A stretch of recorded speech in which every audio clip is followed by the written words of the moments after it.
பூமியில டைனோசர் வரதுக்கு முன்னாடியே, ஏன் மரங்கள் வரதுக்கு முன்னாடியே உருவான ஒரு உயிரினம் இன்னமும் நம்ம கூட வாழ்ந்துட்டு இருக்குன்னு சொன்னா நம்புவீங்களா? எஸ், அதுதான் ஜெல்லிஃபிஷ். இவங்களுக்கு மூளை, இதயம், எலும்புன்னு எதுவுமே கிடையாது. ஆனா 65 கோடி வருஷமா அழியாம வாழ்ந்துட்டு இருக்காங்க. இதுல சில வகை ஜெல்லிஃபிஷ்களுக்கு சாவே கிடையாது. நெக்ஸ்ட், பசிபிக் பெருங்கடலோட நடுப்பகுதியில பாயிண்ட் நிமோ அப்படின்னு ஒரு இடம் இருக்கு.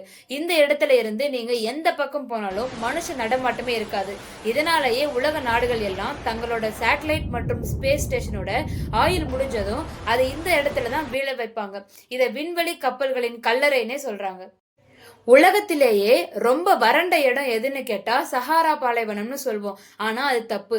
உலகத்தோட மிக குளிர்ந்த பகுதியான அண்டார்டிகால இருக்கிற ட்ரை வேலிஸ்ங்கிற இடத்துல தான் கடந்த 20 வருஷமா ஒரு சொட்டு மழை கூட பெஞ்சதே இல்லையா. அங்க இருக்கிற காத்துல ஈரப்பதமே இருக்காதான். யோசிச்சு பாருங்க, 20 வருஷமா மழையே இல்லை. இந்த 3 விஷயத்துல உங்களுக்கு எந்த விஷயம் ரொம்ப ஆச்சரியமா இருந்துச்சுன்னு கீழே கமெண்ட் பண்ணுங்க.